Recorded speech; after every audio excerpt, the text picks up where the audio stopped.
Ya, como ya estamos grabando, les voy a saludar para que no digan que soy descortés. Tengan todos ustedes muy buenos días. Vamos a empezar con nuestra clase. La diapositiva número 44. Estamos analizando los principios del derecho procesal civil. Ya habíamos dicho que no estamos hablando de historia ni de inicios del derecho procesal civil, sino que en realidad estamos hablando de otro tipo de principios, lineamientos, directrices que están ahí, ¿no es cierto? Es decir, que delimitan, estructuran, pues en este caso, nuestro código procesal civil. Analizamos el principio de probidad. El principio de probidad, no vayan a cometer el error, ¿no? De colocar, que todos tienen que ser probos. ¿Y qué significa? Pues probidad. Probidad va en el entendido de la lealtad procesal. Estamos hablando de la buena fe, la bona fide. Lo que quiere decir que las partes en el transcurso del proceso tienen que comportarse de forma adecuada, de forma correcta. No tienen que presentar, por ejemplo, memoriales ofensivos o con palabras que falten, pues definitivamente a un buen comportamiento. Tampoco las partes ni los abogados pueden perder el control en las audiencias, no pueden gritar, no pueden faltar el respeto por sobre todo al juez como director del proceso, tampoco a los funcionarios judiciales, qué sé yo, al secretario, al actuario, al auxiliar.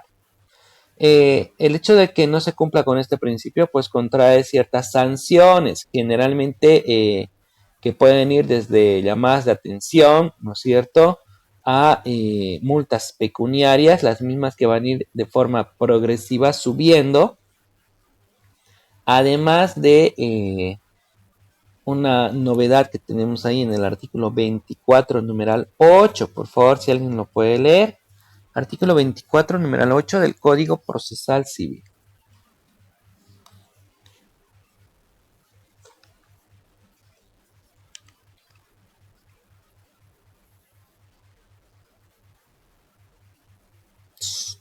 Oh. ¿Quién, por favor? Artículo 24, numeral 8. ¿Dónde están sus códigos?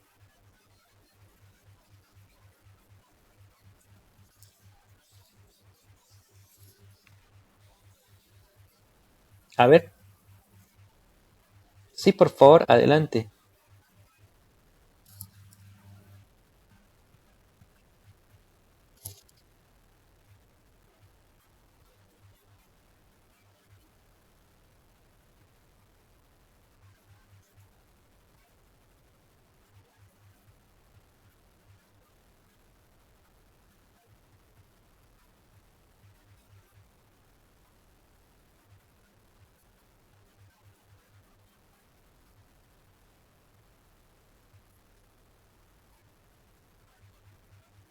Muy bien, perfecto, muchas gracias. Qué bueno que se haya incorporado ya a la clase.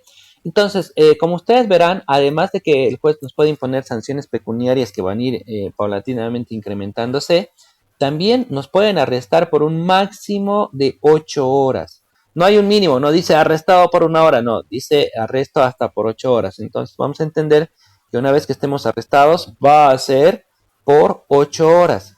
Por eso es que no tenemos que faltar el respeto ni a la autoridad, ni a los funcionarios judiciales, ni a la otra parte, ni entre nosotros como abogados. ¿Ok?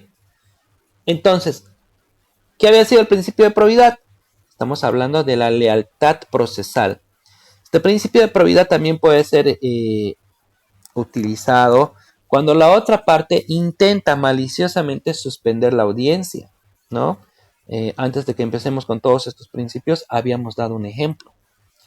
También este principio tienen que saberlo emplear, pues ustedes de forma astuta, ¿no es cierto? Para intentar lograr ese castigo que se da a la parte por quebrantarlo, ¿no? Por faltar el respeto, por plantear muchos incidentes, por tratar de ser chicanero en el proceso y demás.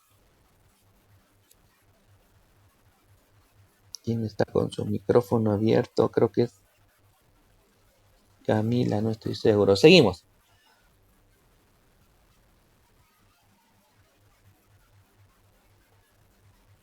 Sí, él era. Ok, muchas gracias. Vamos con la diapositiva número 45. El principio de igualdad procesal. Ya sabemos que la Constitución, la Declaración Universal de los Derechos del Hombre y demás, pues establecen que todas las personas, sin distinción de raza, sexo, religión, color, orientación política, pues todos somos iguales, ¿no? De ahí viene este principio que, tomando como parámetro esa universalidad en igualdad que existe, pues esta hace referencia un poco más a la igualdad procesal. ¿Qué quiere decir eso? Que las partes tienen que tener pues las mismas oportunidades dentro del proceso. Que si el juez cede la palabra a una parte de forma espontánea y la otra parte también lo pide, pues la tiene que otorgar. Que si el juez decide entrevistarse o recibe en privado a la otra parte, cuando la parte contraria venga a quererse entrevistar también con él, pues también debería recibirla. Lo que quiere decir que las partes tienen que tener las mismas posibilidades dentro del proceso.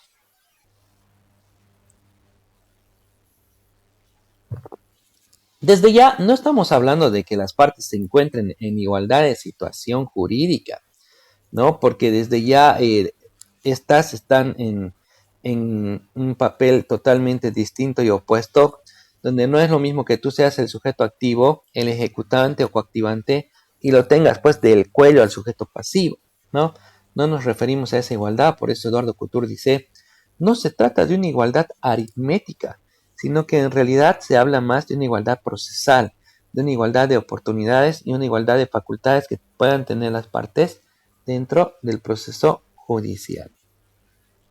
Cuando nosotros presentamos algo al juez o hacemos uso de la palabra solicitando algo al juez, el juez va a correr en traslado. ¿Qué significa en traslado?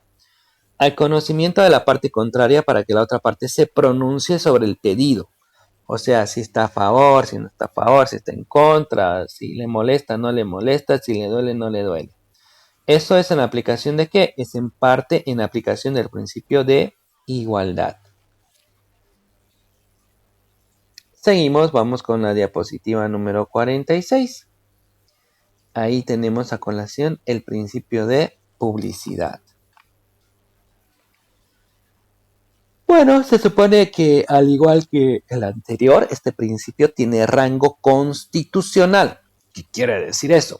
Eso quiere decir pues que el juez, como director del proceso, tiene la obligación de que el proceso sea público. ¿Por qué un proceso tiene que ser público? Un proceso tiene que ser público para que las personas, cualquiera sea, pueda presenciar, analizar y ver pues si efectivamente pues hay confianza, hay capacidad, hay idoneidad entre las personas que participan dentro del proceso, como los funcionarios judiciales, abogados y demás, como los sujetos que están dentro de él, para ver si esto funciona, ¿no? Les comento que este principio es muy complicado hacerlo valer. Es con el que más tenemos problemas actualmente. Pasa que lamentablemente los jueces no son muy partidarios de que vayan a mirar las audiencias, ¿no? Los funcionarios judiciales tampoco son muy partidarios de estar prestando expedientes a cualquier persona.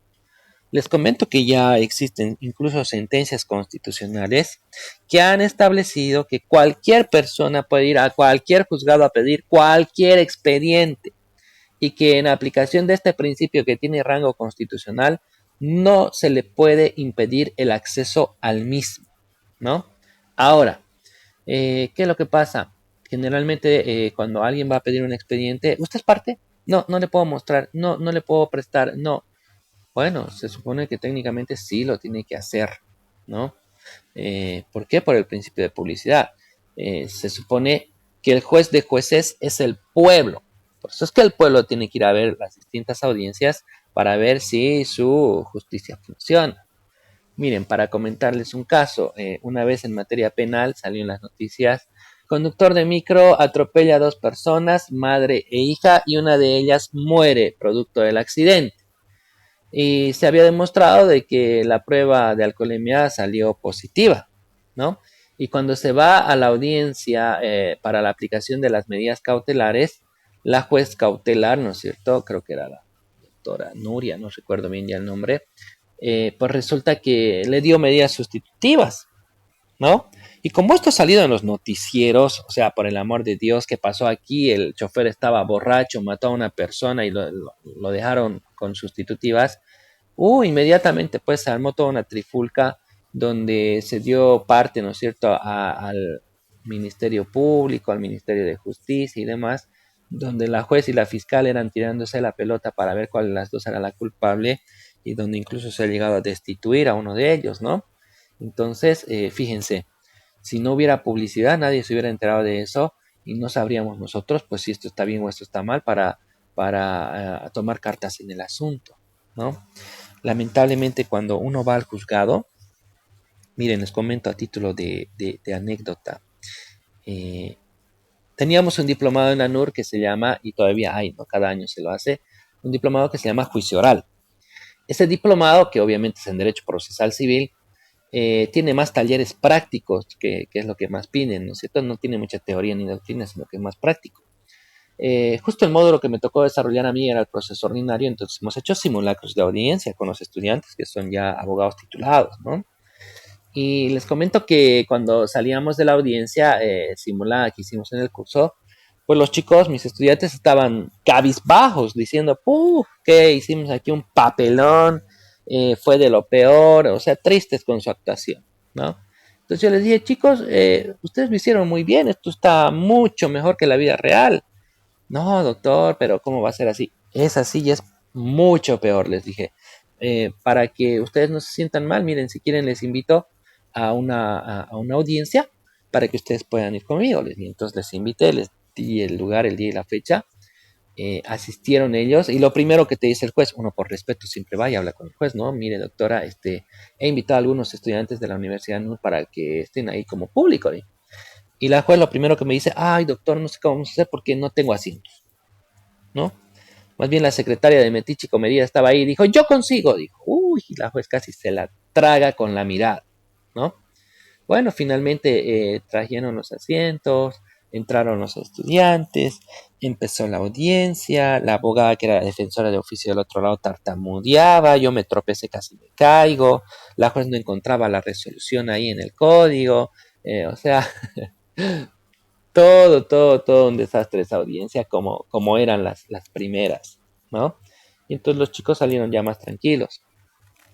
El otro día, por ejemplo, voy a una audiencia de divorcio, materia familiar, y estoy entrando ahí con mi asistente, embarazada y toda petacuda mi asistente, y estamos entrando ahí, y la juez así, de forma muy torpe, ¿no? Doctor, perdón, solamente tengo dos asientos aquí, dos allá, para usted y la parte, y para la otra parte su abogado. Los demás fuera. Miércoles, ¿no? O sea, ¿dónde quedó el principio de publicidad? Eh, ¿Dónde está el tema de qué rango constitucional y demás? ¿Saben qué es lo que pasa, chicos? Que lamentablemente nuestros jueces carecen de capacidad y no quieren pues que los vean, ¿no? Y además que por un lado es eso, y por otro lado es que como son tan corruptibles, eh, mejor pues si nadie los ve, ¿no? Este principio de publicidad es uno de los más importantes porque en realidad como quien dice, los gallitos se ven en cancha. Ahora vamos a ver si efectivamente los jueces tienen la capacidad o no, la idoneidad para ser jueces, y vamos a ver también el papel y el rol del abogado, porque tienen que ser pues abogados que vayan a hablar ahí con fundamento, con argumento, con conocimiento no solamente de la norma, sino de sentencias constitucionales y de doctrina. ¿Cuántas veces a mí no me han suspendido audiencias por tonterías? Y estoy ahí golpeándome el pecho de decir, ¿por qué no invité a mis estudiantes para que vengan a ver a esta clase de jueces que tenemos y para ponerlo al juez en evidencia y en descubierto?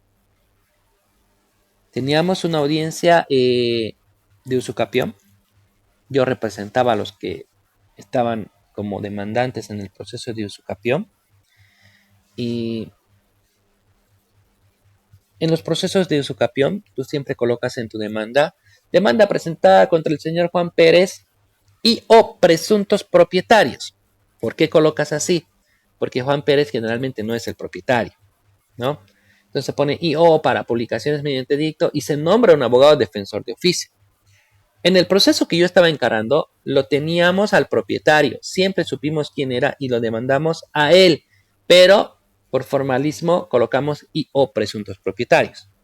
Además no sabíamos si iba a venir, pero apareció con su abogado, obviamente. El abogado nos había iniciado un proceso paralelo en otro juzgado. Y entonces él tenía la creencia, absurda por cierto, de que donde primero se instale la audiencia preliminar, ahí está el juez competente. No, ni idea.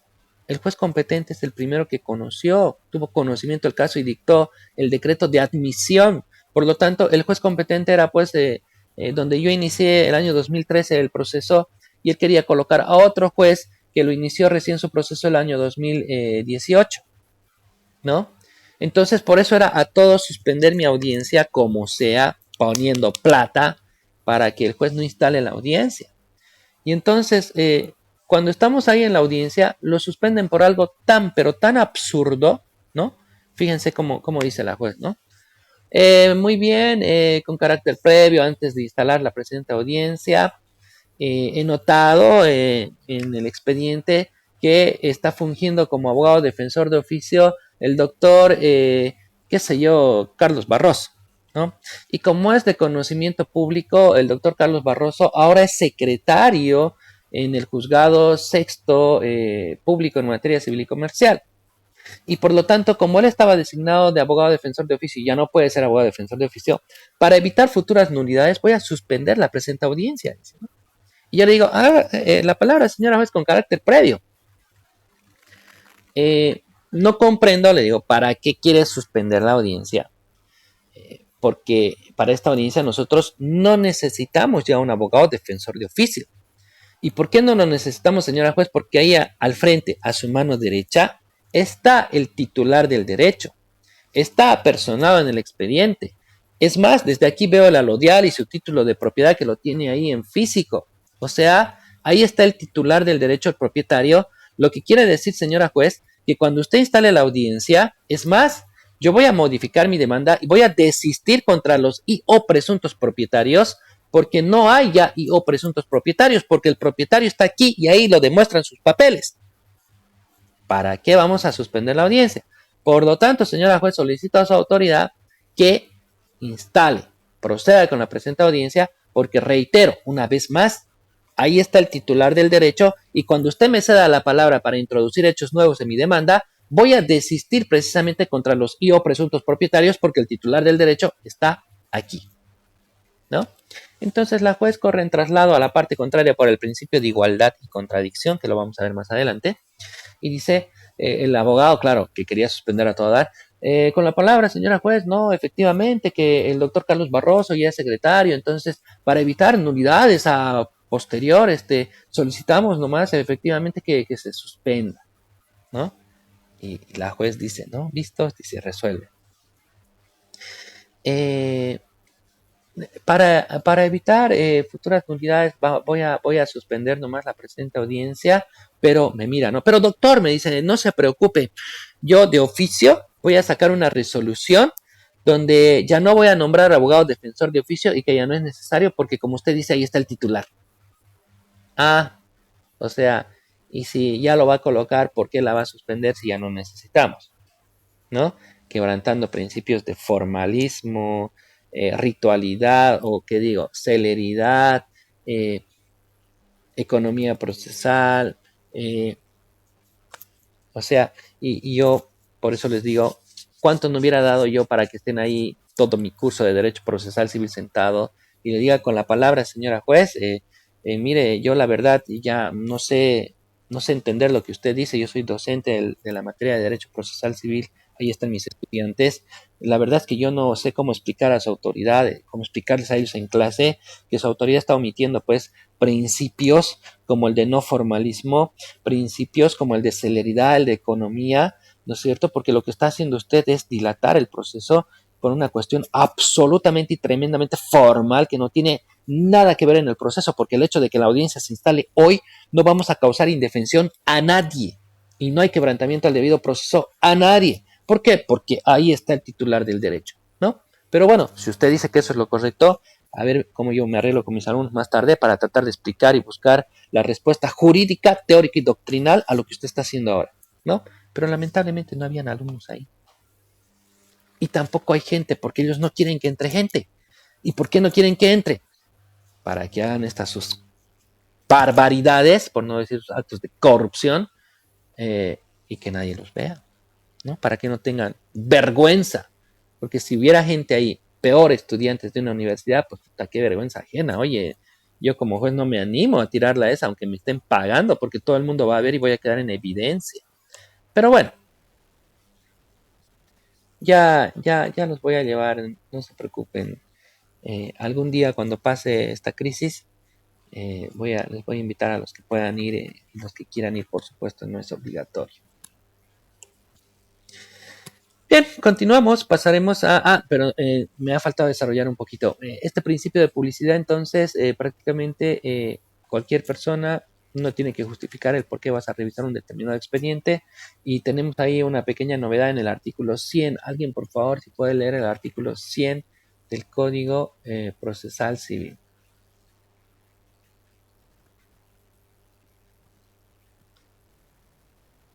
Sí,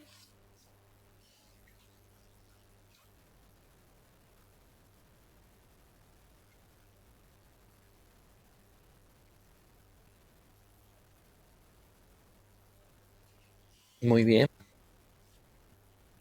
No, siga.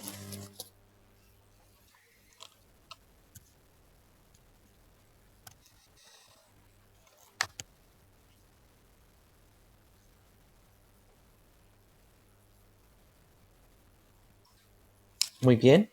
Como ustedes verán, no, ahí está bien, suficiente. Como ustedes verán, en aquellos casos en que les nieguen el acceso a un expediente, ustedes lo que pueden hacer es directamente solicitar la presencia de la autoridad jurisdiccional para que el juez salga y emita una resolución de una vez del por qué se está o no se está permitiendo el acceso a ese expediente a la parte, ¿no? Que no puede ser, no necesariamente la parte, puede ser cualquier otra persona que no sea parte en el proceso.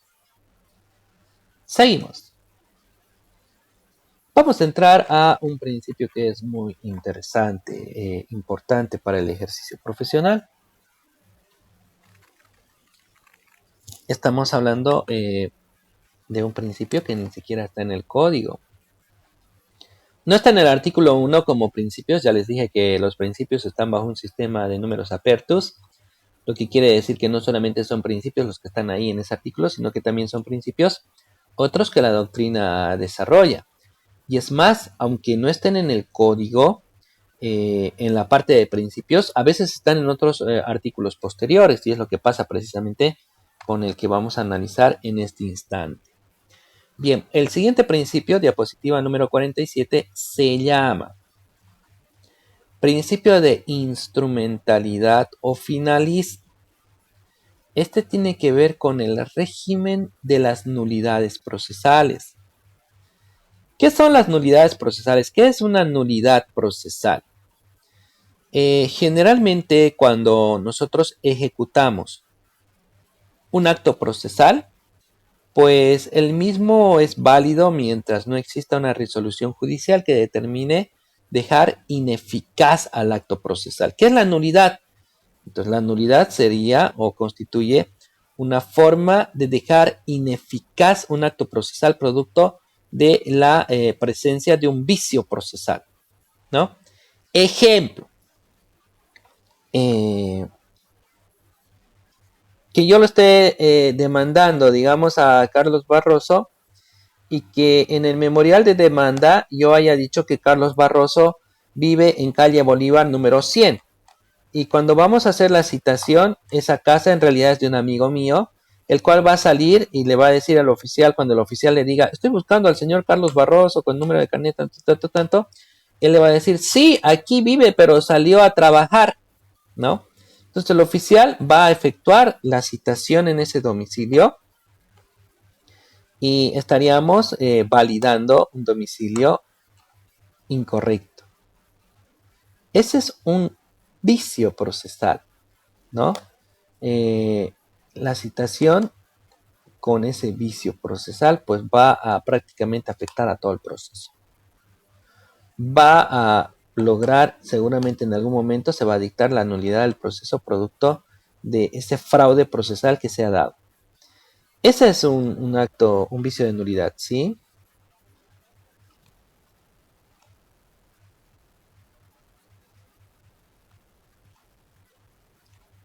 Claro, claro. En este caso, el ejemplo que hemos dado es que yo inventé el domicilio, ¿no? Yo inventé el domicilio, lo fragué. Ahorita vamos a entrar a lo que usted dice, ¿no? Ahora, entonces, ¿qué es una nulidad procesal? ¿Qué es un vicio de nulidad? Cuando nosotros no estamos cumpliendo con las formalidades que establece el código para ejecutar un determinado acto procesal. Es cuando el acto procesal tiene que ser declarado ineficaz por la existencia de alguna irregularidad, de algún vicio, ¿no? Eh, Otro vicio de nulidad, digamos. Por ejemplo, que hayan realizado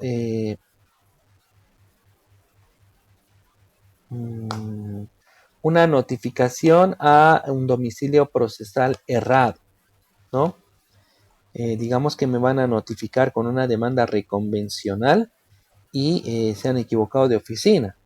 En vez de entregar en el piso 9, oficina A909, han entregado en el piso 7, oficina A909. Entonces, eso también vicia pues el proceso porque hay una irregularidad. Bien,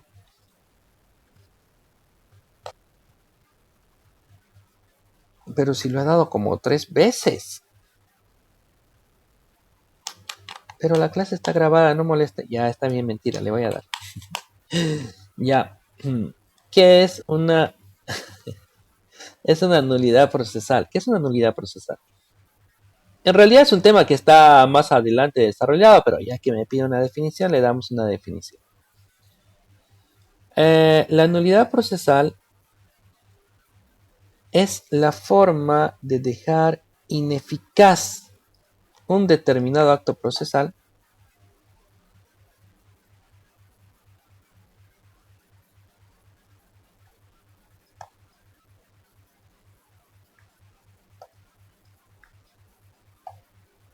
es la forma de dejar ineficaz un determinado acto procesal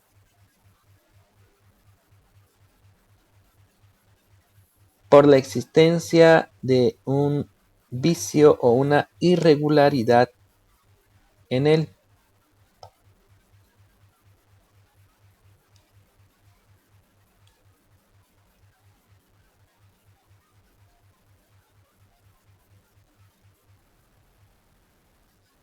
Vicio o irregularidad en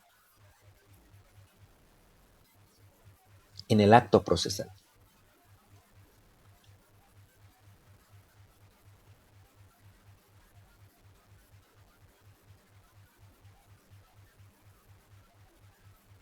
Entonces, para que un acto jurídico sea efectivo, sea eficaz, tú lo tienes que hacer tal cual establece la norma. Cuando nos encontramos ante ciertas irregularidades, pues el acto tiene que ser declarado ineficaz. Por eso dice, desarrollando la diapositiva 47, las formas procesales no constituyen un fin en sí mismas. No hay nulidad por nulidad. ¿Qué quiere decir eso de que no hay nulidad por nulidad?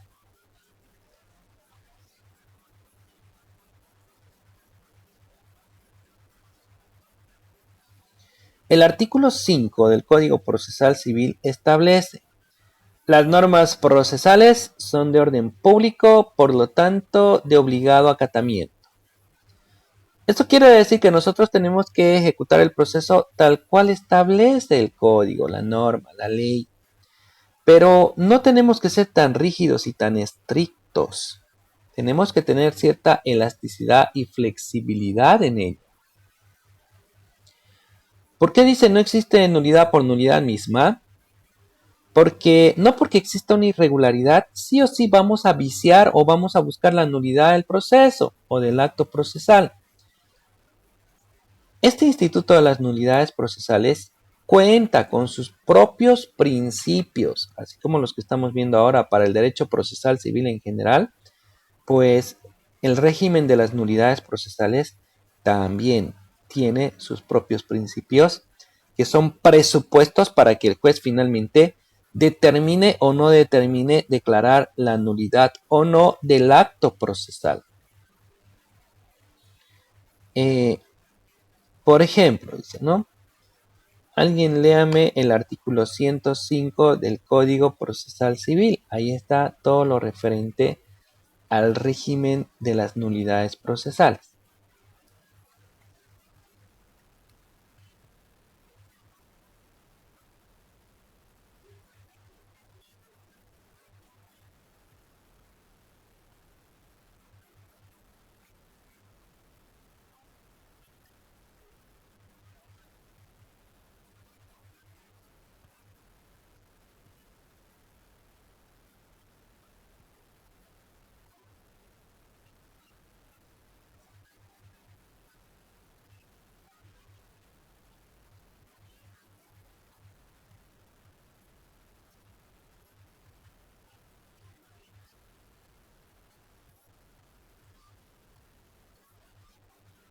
Muy bien. Entonces, cuando nosotros hablamos del régimen de las nulidades, hay varios principios. El primer principio que ha leído ahí su compañero era el tema de la especificidad. ¿Qué quiere decir eso?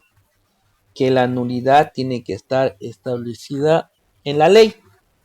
Si la ley no dice de forma expresa, este acto será sancionado con nulidad, pues el acto es válido. ¿Ok? Bien. Espérenme un segundito, por favor.